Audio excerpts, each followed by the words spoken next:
tous, bonjour la communauté. Je suis Isabelle Alexandrine Bourgeois, journaliste et cofondatrice de Planète Positive et je suis en présence de Michèle Caillé, présidente du mouvement fédératif roman. Nous nous sommes réunis pour vous proposer un événement exceptionnel, unique en Suisse, qui aura lieu le 1er décembre à la salle communale de Nyon, de 9h à 18h, sur un sujet brûlant, le réchauffement climatique ou le dérèglement climatique si vous préférez, et bien sûr avec d'autres problématiques qui ont un impact réel sur le citoyen, tels que l'environnement, l'énergie et la géo-ingénierie.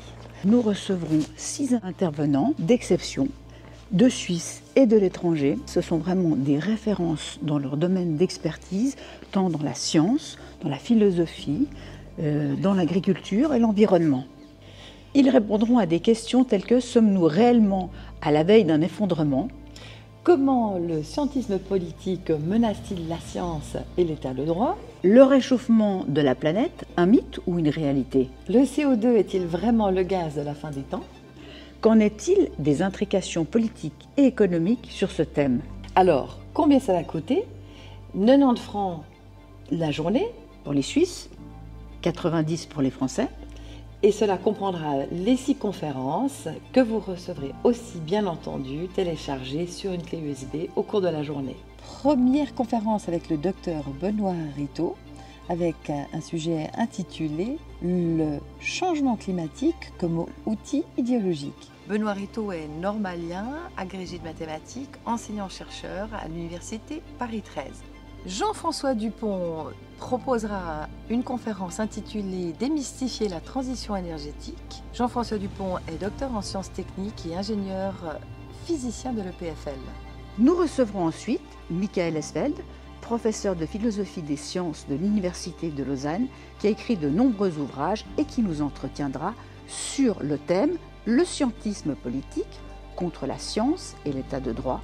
Et il prendra en exemple les cas du Covid-19 et du changement climatique. Christian Lévesque nous proposera une conférence dont le titre est « La nature n'est pas un jardin d'Éden ». Christian Lévesque est directeur de recherche émérite de l'Institut de recherche et de développement en France. Éric Verrecchia, professeur honoraire de biogéochimie à l'Université de Lausanne, proposera une conférence intitulée « Et si le changement climatique était aussi une chance ?» Et en fin de journée, la parole aux citoyens à travers l'exposé de Mathias Fay, qui est arboriculteur et ingénieur, et dont l'intervention portera sur les questions suivantes: modifier le climat, pour qui, pourquoi, comment? Et pour couronner le tout, une table ronde avec tous nos intervenants en fin de journée.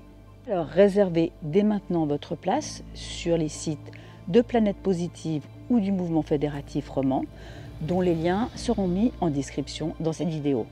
Ce colloque souhaite présenter par une approche rigoureuse les dessous de l'alarmisme autour de la question climatique, tout en aspirant à promouvoir un débat ouvert, positif et non politisé, et puis surtout libre.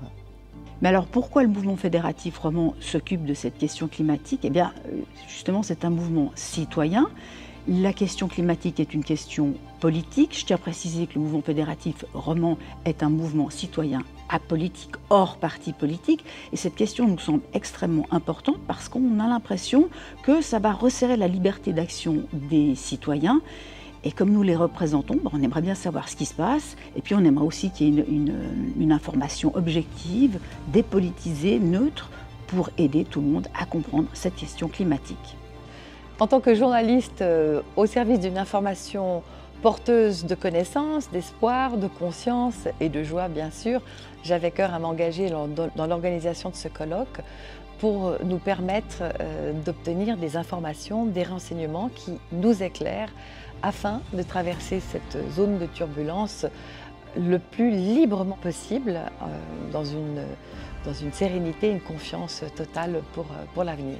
Alors, rendez-vous le dimanche 1er décembre, tous ensemble pour envisager un avenir radieux.